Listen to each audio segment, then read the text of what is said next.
Offline क्लासों में एक बार फिर आपका स्वागत है। और जो लोग अभी तक लोग जुड़ चुके हैं वो बड़े एक्टिव लोग हैं। बाकी कुछ लोग तो शायद अभी थोड़ी देर पहले उठे होंगे, उनका मैं कुछ नहीं कर सकता हूँ। यस, हम कल पढ़ रहे थे हम the journey to the end of the earth, धरती के अंतिम छोर की यात्रा। और देखा जाए तो ये जो लेसन है हमारे गुजरे हुए कल को अपने आज से जोड़ता है, और हमारा ये आज भविष्य में कहां पर जाएगा ये उससे जुड़ेगा। देखिए, आने वाले कल की बुनियाद पे हमारा आज बना है, और आज हम कैसा क्या कौन सी इबारत लिखते हैं कि हमारे आने वाला कल उससे बनेगा। ये जो अंटार्कटिका है उन दोनों के बीच की एक क्रूशियल कड़ी है, उस कड़ी को समझना बहुत जरूरी है। यहाँ पर मैंने आपको YouTube के माध्यम से मैंने इस पैसेज में उसका जिक्र है, हाउ हिमालयाज फॉर्म, हिमालय का निर्माण कैसे हुआ। मैंने आपको 2-3 मिनट के वीडियो भी इसके मैंने सेंड किए, और उसके बारे में थोड़ी बहुत जानकारी मैंने आपको हिंदी में दी, ताकि इंग्लिश में तो मैं यहाँ पर आपको समझा दूंगा। देखिए, this is not only lesson, we are just studying the part of our history. हम जियोलॉजिकल क्लॉक को रिवाइंड कर रहे हैं। जो भौगोलिक जो घड़ी होती है, एक वो घड़ी जो हाथ पे बंधी होती है, और एक घड़ी जो हमारा ये भूगोल तय करता है, उसको हम रिवाइंड करने की कोशिश कर रहे हैं। थोड़ा इसे आप बेहतर ढंग से समझने की कोशिश करेंगे कि इसमें जरूरी नहीं है कि साथ में क्या क्वेश्चन आ ही जाए, कोई क्वेश्चन आ ही जाए, पर आने वाले समय के लिए जनरल नॉलेज के लिए आपसे बहुत ये जरूरी होगा। हमारी धरती का जो निर्माण है वो लाखों करोड़ों सालों की प्रक्रिया के बाद हुआ। उसके बैक और बहुत बैक पे जाकर इन चीजों को पढ़ना बड़ा इंटरेस्टिंग भी होता है, और जानना बहुत जरूरी भी होता है, क्योंकि हम ये जानेंगे कि हम कैसे बने, तो हमें ये पता चलेगा कि आने वाले करोड़ों साल के बाद इस धरती का क्या रूप होगा, what will the structure of this earth. इसे समझना इस लिहाज से बहुत जरूरी है। पैसेज है विजिट से लगाकर, जो पैसेज है वो पैसेज मैंने लास्ट में भूल गया था, यहां तक। चलिए, to visit Antarctica now is to be part of the history. और अंटार्कटिका की यात्रा करना, अंटार्कटिका का भ्रमण करना, क्या कह रहा है देखिए, to visit Antarctica now is to be part of the history. और अंटार्कटिका का भ्रमण करना, इतिहास के उस हिस्से को जानना है। कौन सा हिस्सा? टू गेट ए ग्रेस्प, नजर डालना। ग्रेस्प का मतलब नजर डालना। To get a grasp of where we have come from. Antarctica का विजिट करना, ठीक वैसे ही इस बात के ऊपर नजर डालना कि to get a grasp of where we have come from, कि हम कहां से आए थे, अर्थात कि हमारी उत्पत्ति कैसे हुई थी। And where we could possibly be heading, और हेडिंग का मतलब बढ़ना, और इस बात पर नजर डालना कि हम किस दिशा में आगे बढ़ रहे हैं। देखिए, मैंने पहले भी कहा था कि the Antarctica is the crucial point of the past and the future. ये गुजरे हुए अतीत और आने वाले बीच में एक संधि का काम कर रहा है। हम अंटार्कटिका में विजिट करना, उस इतिहास को जानना है कि हम कहां से आए थे, और पॉसिबली संभवतः हम आगे किस दिशा की तरफ हम बढ़ रहे हैं, वो इसका अध्ययन करता है। It is to understanding the significance, significance का मतलब महत्व। It is to understanding the significance of the Cordilleran faults and Precambrian granite shield, ozone and carbon evolution and extinction।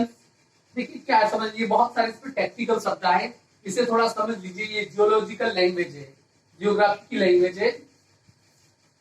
It's to understanding the significance of cordilleran falls, अर्थात कि जो पर्वतों की समांतर जो पर्वतों की श्रृंखला है, ये हमारे लिए बहुत समझना जरूरी है। ध्यान रखना कि जो पत्थर आपके पैरों से टकराता है, जिससे आप ठोकर खाते हो, that stone is the part of history.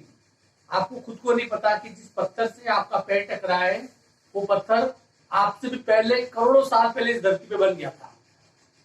The small stone has hidden itself a history of the अर्थ।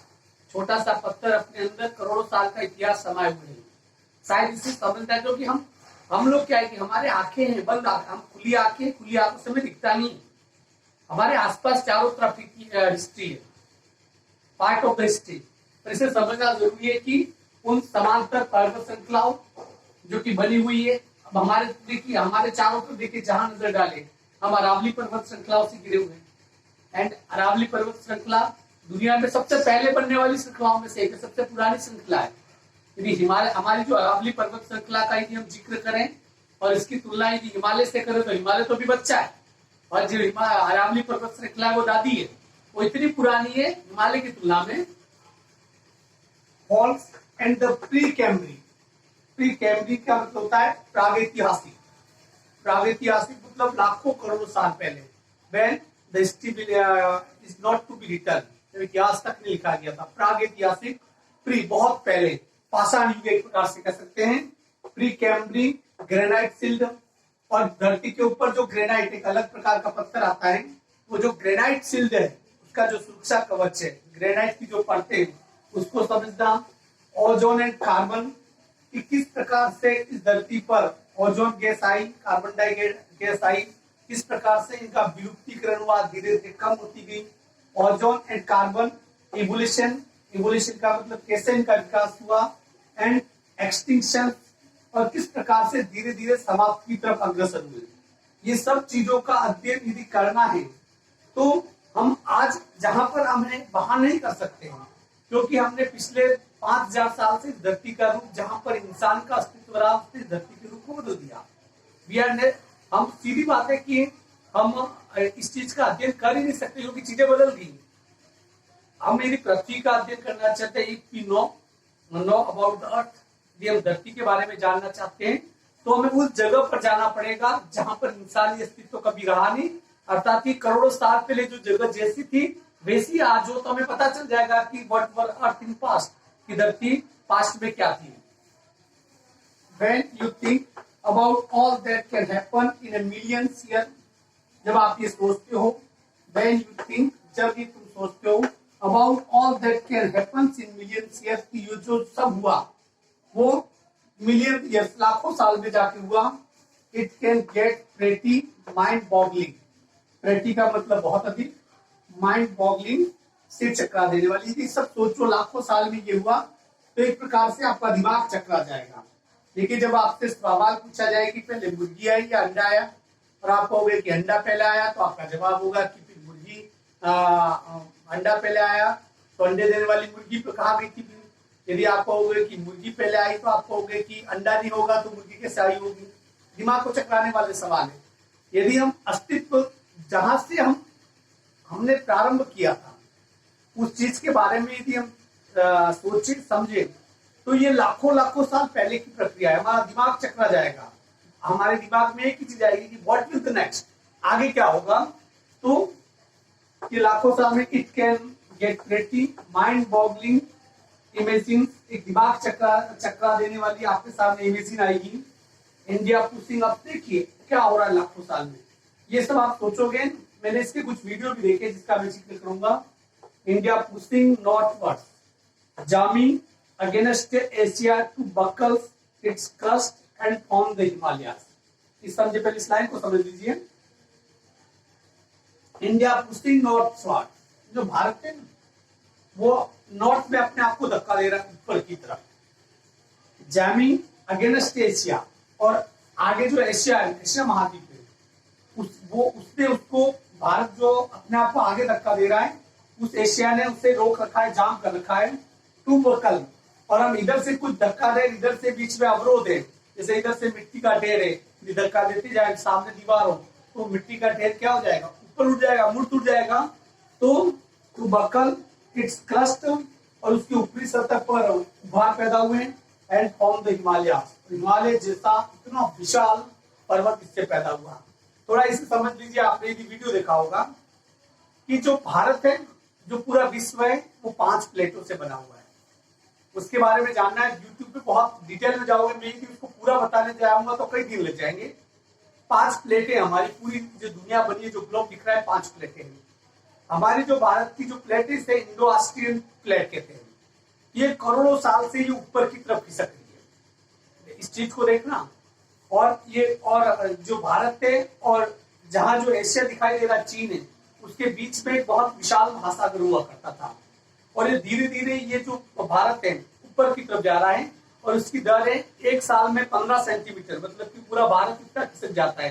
और इतना धीरे धीरे खिसकता है कि हमें पता ही नहीं चलता है। ठीक वैसे ही जैसे कि आप बालों को बढ़ते हुए देखते हो और पता नहीं चलता है, आप रोज बढ़ रहे हो पर आपको पता नहीं चलेगा। तो आप सोचिए कि लाखों करोड़ों साल की प्रक्रिया समझ में नहीं आएगी। तो भारत की जो प्लेट है, जो ऑस्टिन प्लेट कहते हैं, उसे वो पूरी ऊपर की तरफ धकेल दिया, लाखों साल से हो रहा है। हम कहाँ थे, भारत कहाँ था, ये जो प्लेट जहां पर इंडिया जिस प्लेट में वो ठीक अंटार्कटिका के पास थी, वहां से हम लाखों करोड़ों साल से ऊपर की तरफ आ रहे हैं। और ऊपर की तरफ आते हैं हमसे ऊपर जो जहां पर चीन है उसे कहते हैं एशियन प्लेट। वो भी बहुत विशालकाय प्लेट है, लाखों हजारों किलोमीटर में फैली हुई। तो जो भारत की जो इंडियन ऑस्ट्रेलियन जो प्लेट ऊपर खिसकते खिसकते खिसकते लाखों साल की प्रक्रिया के बाद एक समय ऐसा आया कि उस एशियन प्लेट उससे धीरे धीरे टकराने लगी, जाम होने लगी। और वो नहीं कि अचानक वो दो गाड़ियां टकराती वैसे नहीं टकराई, ये प्रोसेस लाखों साल में हुआ होगा। वो टकराने लगी और आज भी क्या करी कि जो इंडियन प्लेट है उस एशियन प्लेट को धक्का दे रही है। और एशियन प्लेट इतनी ताकतवर है कि उसने इंडियन प्लेट को, ये थोड़ा इस एग्जाम्पल के माध्यम से समझिए, ये एशियन प्लेट है समझ लीजिए और ये इंडियन प्लेट है, ये इसको धीरे धीरे धक्का दे रही है। और ये एशियन प्लेट अपनी जगह स्थिर है, इसलिए इस पे जाम कर रखा है। और चूंकि ये धक्का देने का जो इंडियन प्लेट है उसके धक्का देने का काम जारी है। और ये धक्का, जैसे कि ये प्लेट है हजारों किलोमीटर की चौड़ाई में थी और इस धक्के की वजह से इस जगह पर धीरे धीरे कष्ट बनने शुरू हुए, उबार बनने शुरू हुए। इधर से प्रेशर पड़ रहा है, इधर से उबार बनने शुरू हुए। और वो जो उबार बने वो उबार ही क्या थे, इससे हिमालय का निर्माण हुआ। अर्थात कि लगभग 1500-1700 किलोमीटर की लंबाई, 250-300 किलोमीटर से 750 किलोमीटर की इसकी चौड़ाई, दुनिया की 9 सर्वश्रेष्ठ सबसे ऊंची चोटियों में से 8 अभी हिमालय में है। आपने सुना भी होगा कि एवरेस्ट की गणना हर साल करते हैं, एवरेस्ट की ऊंचाई की गणना हर साल करते हैं। और आपने देखा भी होगा कि हर साल एवरेस्ट की ऊंचाई में कुछ सेंटीमीटर का फर्क आ ही जाता है, कम कभी नहीं हुआ। एवरेस्ट हमेशा बढ़ता ही रहता है। जो ऊंचाई आज आपको 8,848 किलोमीटर आपको नजर आ रही है, वो आज से लाखों साल पहले 5,000 ही नहीं होगी। आज 8,848 है, तो ये समझे कि आने वाले समय में हजारों साल के बाद ये 10,000 मीटर की ऊंचाई पर पहुंच जाएगी। परंतु ये ध्यान रखना है कि कोई भी जो पहाड़ होता है अपनी एक सर्वश्रेष्ठ ऊंचाई तक पहुंचने के बाद वो बढ़ नहीं सकता है, क्योंकि धरती की ग्रेविटी उसे वापस अपनी ओर खींचेगी और उसकी ऊंचाई मैक्सिमम सीमा तक जाकर रुक जाएगी। इसलिए अभी हिमालय की जो शिवालिक की पहाड़ियां हैं, जो नीचे वाली जो पर्वत चोटियां हैं जो काफी ऊंची है, उनका आकार भी धीरे धीरे क्या हो रहा है, अभी भी बढ़ रहा है। और अभी भी भारत की जो प्लेट है वो निरंतर ऊपर की तरफ बढ़ रही है, जो कि एशियन प्लेट से टकरा रही है। और इन दोनों एशियन प्लेट और इंडियन प्लेट के टकराने से जो क्रस्ट बने, जो बकल्स, जो मुड़ तुड़ गया वहां वाला भाग सैकड़ों किलोमीटर तक, वहां पर जो भाग ऊपर उठा, उस ऊपर उठे हुए भाग को हम आज क्या कहते हैं, हिमालय कहते हैं। किसी बच्चे ने एक प्रश्न पूछा था कि जहां हिमालय वहां पर 33 सागर क्या लहराता था। देखिए, जबकि इंडियन प्लेट जब जा रही थी उसके बीच में और एशियन प्लेट के बीच में बहुत बड़ा गैप था, वो गैप भी बहुत बड़ा महासागर था। और जैसे जैसे दोनों पास आ रहे थे, जिससे क्या हुआ कि उधर जो एशियन प्लेट है, एशियन प्लेट में जो भूमि का कट्टा वपरदन से जो मिट्टी बढ़ती गई, इधर से जो इंडियन प्लेट जा रही थी उसके मिट्टी के कट्टा वपरदन से मिट्टी बढ़ती रही और दोनों के बीच में मिट्टी का गाद इकट्ठा होता रहा। और ये प्लेट धीरे धीरे जैसे जैसे आगे बढ़ रही थी, धक्का दे रही थी, तो वो मिट्टी वाला भाग धीरे धीरे क्या करने होने लगा, ऊपर उठने लगा। और अंत जाके किसका निर्माण हुआ, हिमालय का निर्माण हुआ। इसलिए किसी बच्चे का क्वेश्चन था कि क्या 33 सागर था? हाँ था। ये एक बहुत ही लंबा टॉपिक है, क्योंकि 33 सागर यदि कहते हैं तो इसमें हमारा थार का मरुस्थल भी आ जाएगा, हमारा रेगिस्तान भी आ जाएगा। उसके बारे में कभी और ऐसा आएगा तो उसमें हम जिक्र करेंगे। देखिए, joining North America, opening up to the direct passage. और देखिए, जो नॉर्थ अमेरिका है, आपने उत्तरी अमेरिका और दक्षिणी अमेरिका देखा होगा। नॉर्थ अमेरिका ऊपर की तरफ और जो साउथ अमेरिका नीचे की तरफ, दोनों की स्थिति आपने देखी होगी। और दोनों एक समय ऐसा था कि ये बहुत दूर दूर थे, ध्यान दीजिएगा इसे, ये बहुत दूर दूर थे। पर धीरे धीरे जो नॉर्थ अमेरिका नीचे की तरफ खिसक के किससे जाके मिल रहा है, साउथ अमेरिका से मिल रहा है, दक्षिण अमेरिका से मिल रहा है। और ये इन दोनों का मिलना, और इसकी वजह से एक ऐसी धारा का निर्माण हुआ जिस धारा को कहा गया क्रिएट सर्कमपोलर करंट, एक परिध्रुवी धारा का निर्माण हुआ, एक ठंडी धारा का निर्माण हुआ, और वो ठंडी धारा कहां पर बहने लगी? अंटार्कटिका के चारों तरफ बहने लगी। और उन दोनों के पास आने से वो जब धारा अंटार्कटिका के आसपास बहने लगी, ठंडे पानी की धारा, उस धारा ने क्या किया? Keeping America freeze desolate and it the bottom of the world. और इस वजह से उस धारा ने क्या किया कि जो अंटार्कटिका को धरती के सबसे निचले स्तर पर पहुंचा दिया, वहां बिल्कुल उसे जमा दिया और उसे एक प्रकार से उजाड़ दिया। What is the current in the sea? धाराएं क्या है? देखिए, सागर के अंदर जैसे नदियों, जैसे धरती के ऊपर नदियां बहती हैं, ठीक इसी प्रकार से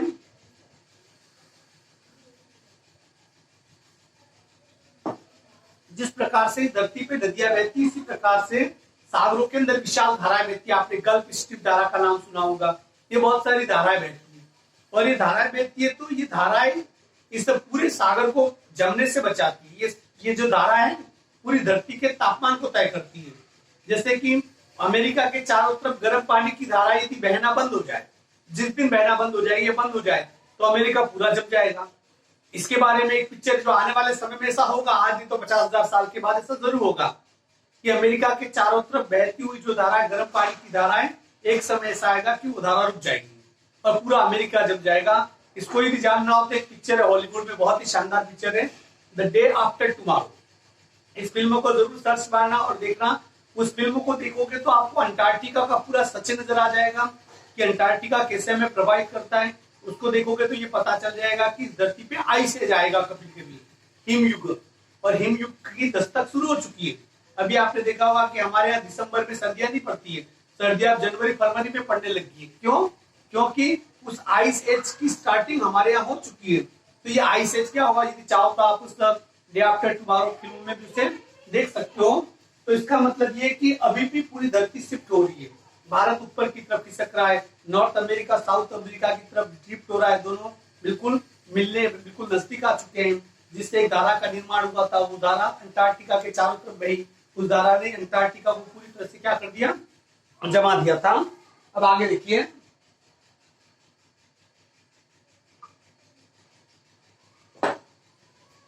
for sun worshipping South Indian like myself. Sun worshipping का मतलब सूर्य की पूजा करने वाले।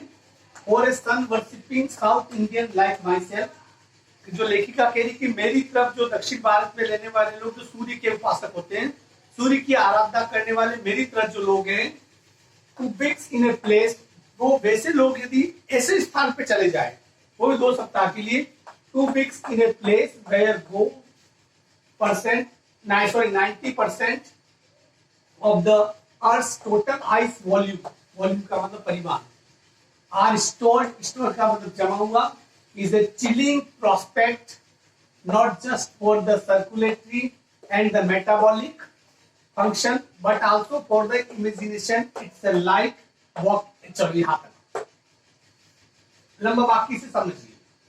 पहले मैं इसे समझा देता हूँ। एक ऐसा व्यक्ति जो सूर्य का उपासक हुआ, अर्थात कि भारत के दक्षिण भारत में सूर्य की रोशनी सबसे ज्यादा मिलती है, इसलिए वो लोग थोड़े काले से होते हैं क्योंकि सूर्य की रोशनी ज्यादा पहुंचती है। सूर्य के उपासक है वो, जो रोज सूर्य को देखते हैं।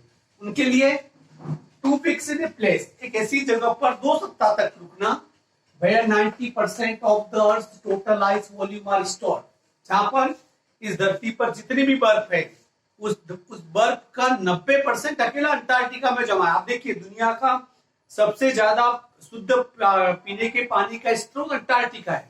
अंटार्कटिका का एक टुकड़ा यदि पिघला कर यदि से पानी बना दिया जाए तो अमेरिका जैसे जो महाद्वीप है कई सालों तक पानी पी सकते हैं। अर्थात कि दुनिया में जितनी भी बर्फ है, उत्तरी ध्रुव है, दक्षिणी ध्रुव है, हिमालय है, जितनी भी पर्वत श्रृंखला है, उन सभी की बर्फ को इकट्ठा कर दिया जाए तो सिर्फ अकेली 90% दुनिया की बर्फ कहां पर जमी हुई है? Installed in a chilling prospect, और वो एक बर्फ के रूप में वहां पर जमी हुई है। और इससे क्या भयावह संभावना पैदा होती है आम व्यक्ति के लिए।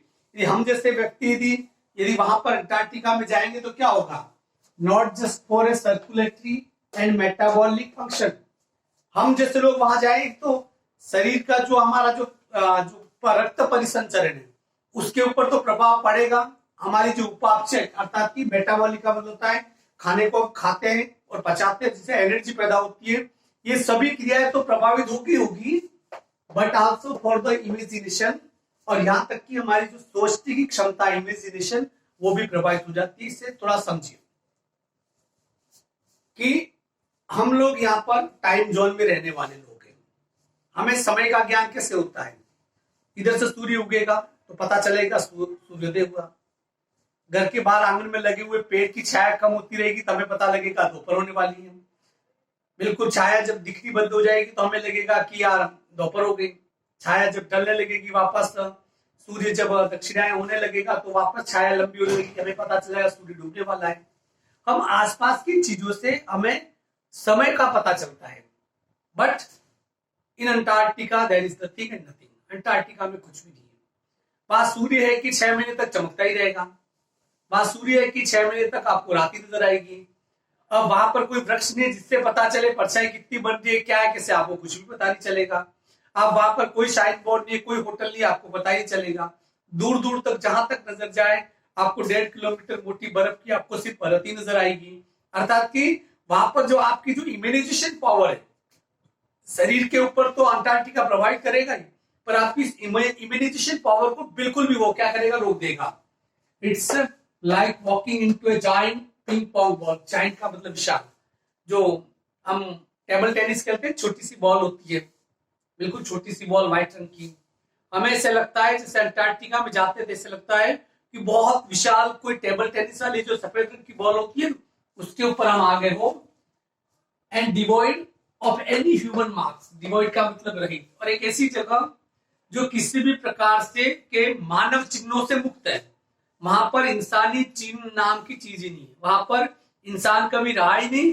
ये चीज वैसे ही अछूती रही जैसे आज हमारा मंगल ग्रह है। ह्यूमन मार्क्स, वहां पर किसी भी इंसानी चीजों के निशान नहीं है। नो ट्रीज, वहां पर पेड़ नहीं है। बिल बोर्ड, वहां पर कोई विज्ञापन बोर्ड नजर नहीं आएंगी। बिल्डिंग, आपको वहां पर कोई मकान नजर नहीं आएगा, कहीं कुछ भी नहीं। इतने बड़े अंटार्कटिका महाद्वीप पे वहां रहने वाले तो कोई भी नहीं है। सिर्फ कुछ हजार लोग हैं जो कि प्रयोग करने के लिए वैज्ञानिक वहां पर छोटे छोटे शिविर बना के रह रहे हैं। कुछ हजार लोग, वो भी, या कुछ लोग पर्यटक के रूप में भी देखना चाहे आप तो पर्यटन के लिए वहां आप जा सकते हैं। सिर्फ वे लोग वहां पर हैं। You loss all earthly sense. Earthly का मतलब धरती पर जो हमारे भाव आते हैं, जो हम यहाँ रहते हैं, जो हमारा सेंस होता है, जो यहाँ पर कंपेरेटिवली काम करता है, तुलना करते हुए चीजों का अंदाज लगाते हैं, तो वो जो सेंस है वो सेंस पूरी की पूरे वहां अंटार्कटिका में जाके खो जाता है। और पर्सपेक्टिव एंड टाइम हियर, और उस परिदृश्य में जो कहते हैं, मैंने कहा कि you forget the time zone of earthly. धरती का टाइम जोन आपके दिमाग से बाहर निकल जाएगा। आपको लगेगा कि आप एक अलग दुनिया में वहां पर पहुंच गए हैं। इन सेल्स को ये अच्छी कंडीशन वैसी होती है जैसे कोई व्यक्ति यदि चांद पे उसे रख दिया जाए तो वो एक अजीब सी दुनिया में चला जाएगा। बेसिक कंडीशन अंटार्कटिका में होती है। The visual scale range from to microscope to the mighty. देखिए हमारी जो आंखों की दृष्टि है वो कंपैरेटिवली काम करती है। कैसे काम करती है? The visual scale ranges from to microscope to mighty. हमारी जो निगाह है छोटी सी छोटी चीज को लगाकर, माइक्रोस्कोप मतलब छोटी से छोटी चीज लगाकर बड़ी से बड़ी चीज को देखने की आदि होती है। मीच एंड माइट्स, छोटे छोटे कीड़े मकोड़े से लगाकर, टू ब्लू वेल्स, विशाल का ब्लू वेल।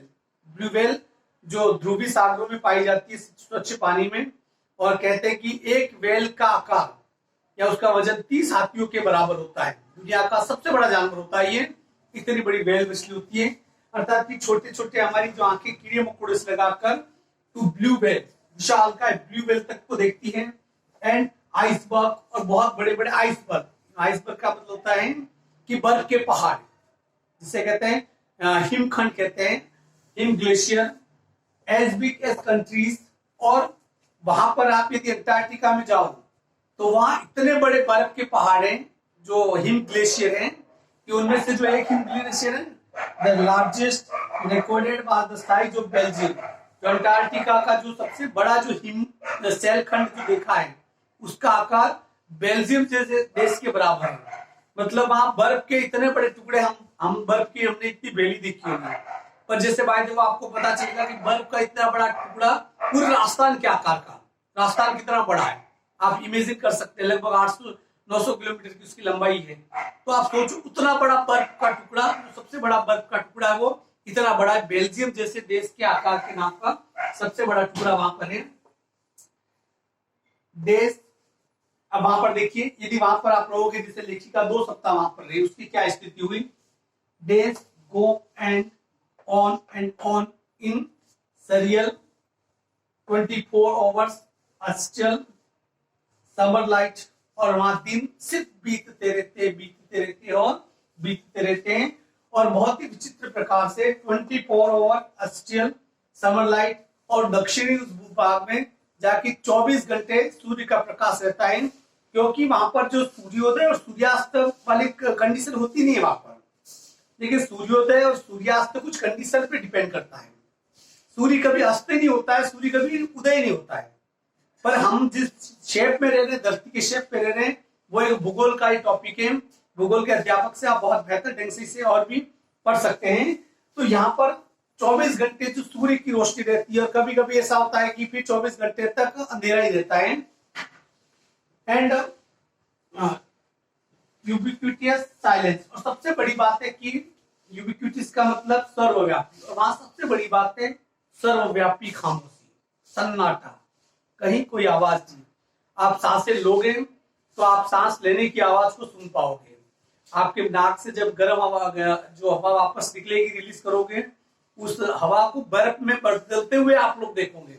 अर्थात कि यहाँ तक कि आप अपने दिल की धड़कनें बिल्कुल नॉर्मली सुन सकते हो। यहाँ तक कि जो बहुत लोग महसूस करने वाले योग होते हैं, शरीर के अंदर जो ब्लड सर्कुलेशन हो रहा है, उस ब्लड सर्कुलेशन को वहां जाके पहचान सकते हैं, because there is a completely silence in Antarctica, interrupt only by the occasional. और ये खामोशी सिर्फ कब टूटती है, interrupted only by the occasional avalanche. Avalanche का मतलब होता है हिमस्खलन, बर्फ के पहाड़ों को गिरना। ये खामोशी सिर्फ कब टूटती है, एवलांच और कार्विंग आइस शीट, और वहां पर सिर्फ खामोशी कब टूटती है, जब बर्फ के बड़े बड़े पहाड़ जब टूट कर बिखरते हैं और सागर में मिलते हैं। या कार्विंग का मतलब होता है सफेद, जो छोटा पशु का बच्चा होता है सफेद, उस रंग की जो बर्फ की जो चट्टानें होती है, वो जब टूटती मरोड़ती है, उनमें दरारें पड़ती है, तो सिर्फ उनकी आवाजें ही उस अंटार्कटिका की उस कंप्लीटली खामोशी को तोड़ने का काम करती है। उसके अलावा वहां पर किसी प्रकार की कोई आवाज नहीं आती है। कॉन्सक्रेट द प्लेस, और उस स्थान को क्या करते हैं, उस चीजों को देखते हैं, जब एवलांच को हम देखते हैं, जब बर्फ की उन चट्टानों में दरारें पड़ते हुए देखते हैं, तो एक प्रकार से अंटार्कटिका को वो चीजें पवित्र बना देती हैं। उसके अलावा वहां पर किसी भी प्रकार की आवाज आप सुन नहीं सकते हो। There is no human sign on Antarctica, Antarctica में किसी भी प्रकार के मानवीय अवशेष भी मौजूद नहीं है। It is an immersion, immersion का मतलब तल्लीनता, तल्लीन रहना। It is an immersion that will force you to place yourself in the context of the earth's geological history, और वहां पर जो दृश्य वो चीजें देखोगे तो ये चीजें आपको तल्लीन कर देगी कि धरती के उस जियोलॉजिकल भौगोलिक इतिहास को जानने के बारे में आप मजबूर हो जाओगे, क्योंकि वहां का जो दृश्य आपको नजर आता है अंटार्कटिका को, that was past of the अर्थ, वो हमारे पृथ्वी का हिस्सा था। आप इस चीज को इस रूप में आप थोड़ा समझ सकते, थोड़ा समझिए इस रूप में, शायद टाइम आउट हो जाए, यदि बंद हो जाए तो इसके बाद वाला देख लेना। आपने देखा होगा कि भारत ने चंद्रयान अभियान किया था। वो चंद्रयान अभियान क्या था, जो चांद आपको दिखाई देता है, चांद का एक हिस्सा हमें दिखाई देता है, चांद का जो साउथ पोल है वो हमें, दक्षिणी भाग हमें कभी भी दिखाई नहीं देता है, और उस दक्षिणी भाग के ध्रुवों में आज भी बर्फ जमी हुई है। तो उस बर्फ का यदि अध्ययन कर दिया जाए तो चांद जब धरती से अलग हुआ था, तो उसका अध्ययन हम कर सकते हैं कि पृथ्वी कैसे थी करोड़ों साल पहले, जिस कंडीशन में आज भी चांद पड़ा हुआ है, क्योंकि वहां पर कभी इंसान रहा ही नहीं।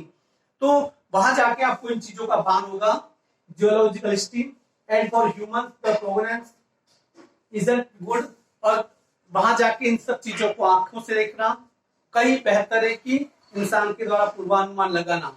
हम यदि अपन इमेजिनेशन करते रहे कि ऐसा हुआ होगा या ऐसा होगा, उससे बेहतर है कि उस जगह पर जाकर हम अपने गुजरे हुए कल को, इस धरती के गुजरे हुए कल को देख लें और आने वाले कल के बारे में अंदाजा लगा सकें। How is the Antarctica past, present and future of the, इसका हम जिक्र कल करेंगे कि धरती का गुजरा हुआ कल भी अंटार्कटिका था, आज भी अंटार्कटिका है और आने वाले समय में हमारा भविष्य भी अंटार्कटिका होगा। We can know from the Antarctica, हम अंटार्कटिका से ये पहचान कर सकते, जानकारी ले सकते हैं कि हम कैसे थे और आने वाले समय में ऐसे धरती चलती रही तो 10,000, 20,000, 50,000 साल के बाद ये धरती कैसी होगी। इस बदलती हुई अर्थ को देखने के लिए हमें अंटार्कटिका का नॉलेज हमें लेना ही पड़ेगा।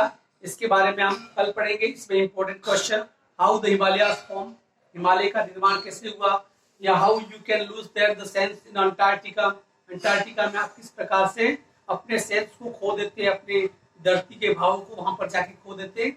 ये कुछ क्वेश्चन इसका हम बाद में डिस्कस करेंगे कल। इसका जो भी और ज्वलंत जो global warming, what is the global warming and what is the use of the Antarctica, ये भाग हम कल पढ़ेंगे। जो भी मैं YouTube पे आपको जो लिंक सेंड कर रहा हूँ वो 2-2, 3-3 मिनट के वीडियो को ज्यादा आप पे देरी है नहीं, इसलिए कम से कम उस चीज को भी आप देखते रहना। बाय द वे जो मैं अभी बोल रहा हूँ वो आपका जूम क्लास बंद हो गई होगी तो आप YouTube लिंक पे जाके उसे देख सकते हैं। धन्यवाद। Have a nice day.